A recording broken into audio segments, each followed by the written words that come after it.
Assalamualaikum warahmatullahi wabarakatuh. Perkenalkan, nama saya Edwaldi. Di sini saya akan membahas tentang pengamatan lingkungan internal.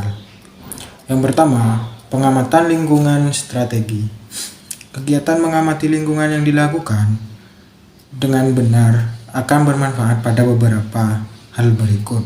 Yang pertama, mampu menemukan beberapa kondisi penting sebagai modal dalam merumuskan tujuan yang akan dicapai, terutama yang ada hubungannya dengan bidang sosial, politik, ekonomi, dan kemajuan ilmu pengetahuan dan kemajuan teknologi. Yang kedua, mampu merumuskan potensi dan kelemahan yang diperoleh dari kegiatan dalam mengamati lingkungan yang dimiliki oleh suatu institusi. Nah, yang ketiga, mampu menguasai dan mengenali lingkungan pada saat ini dan pengembangannya pada masa yang akan datang. Pendapat lain mengatakan bahwa kegiatan dalam mengamati lingkungan akan bermanfaat pada beberapa hal sebagai berikut. Untuk yang pertama, mengetahui kondisi real tentang lingkungan yang dimiliki institusi untuk ditingkatkan dan dikembangkan sesuai keadaan suatu institusi. Nah, yang kedua, manajer dan bawahan akan mengetahui tentang keadaan lingkungan, baik lingkungan internal maupun eksternal, agar mampu menghasilkan perencanaan dalam mencapai target yang sesuai. Seorang manajer harus mampu mengamati lingkungan sekitar bersama dengan bawahan yang kompeten di bidangnya untuk menghasilkan analisis lingkungan yang menyeluruh.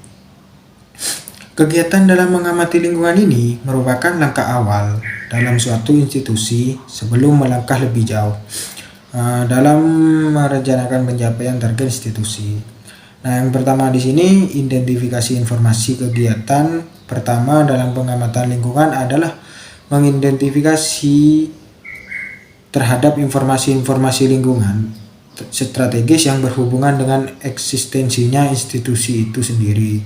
Informasi-informasi tersebut yaitu antara lain task assignment adalah informasi yang didapatkan dari pengamatan lingkungan yang ada hubungannya dengan tugas dan tanggung jawab institusi seperti yang pertama individu atau kelompok dalam institusi, yang kedua unit atau bidang tertentu, nah dan yang ketiga daya tampung dan daya serap, yang keempat unsur-unsur yang ada dalam institusi, dan B organisasi environment adalah institusi, lembaga dan lain sebagainya yang sejenis yang mempunyai hubungan erat dengan institusi tersebut.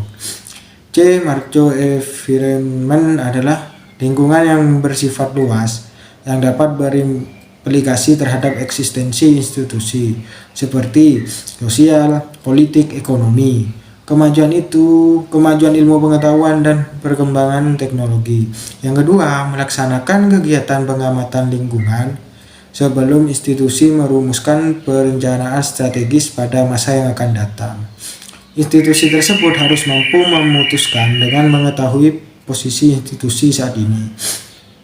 Sistem yang dipakai dalam pengetahuan posisi institusi tersebut dengan cara menilai terhadap keberadaan lingkungan saat ini.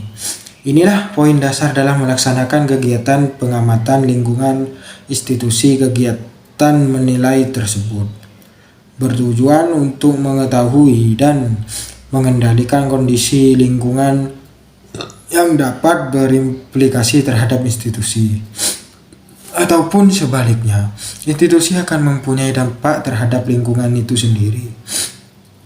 Hasil dari melaksanakan kegiatan pengamatan tersebut untuk mengetahui potensi dan kekurangan institusi yang bersifat internal, begitu juga akan mengetahui tentang peluang dan ancaman yang didapatkan dari pengamatan eksternal.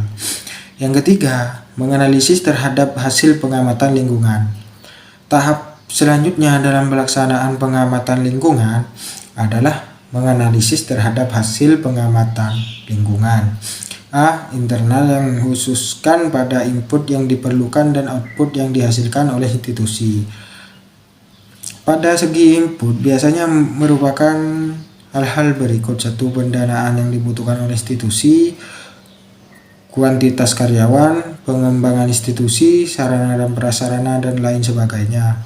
Yang keempat, perumusan pengamatan dalam kepentingan rencana aksi dalam Perumusan pengamatan lingkungan internal institusi adalah kepanjangan dari PLI atau CEE, yaitu Scanning Internal Environment, dan pengamatan lingkungan eksternal adalah kepanjangan dari PLE atau SE, yaitu Scanning External Environment, serta kesimpulan analisis faktor internal adalah kepanjangan dari KAFI atau IFAS, yaitu Internal Factor Analysis Summary dan Revaluasi antar hasil pengamatan dengan visi, misi, dan nilai dalam institusi yang mendasari perumusan rencana strategi, sehingga rencana strategi yang dirumuskan korelasi dengan kondisi institusi.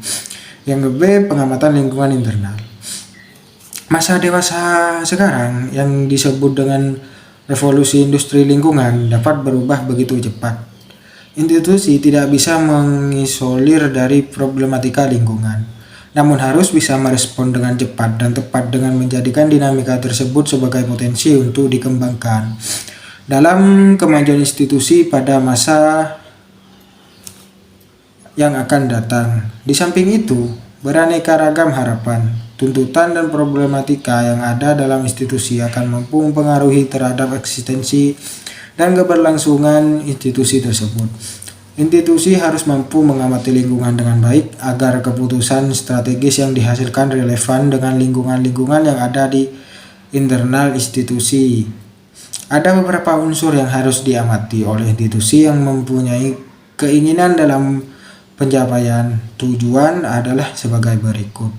Yang pertama, potensi dan kelemahan serta kekuatan dan ancaman sesuatu institusi. 2. Korelasi antara keputusan strategis dengan lingkungan saat ini dalam institusi.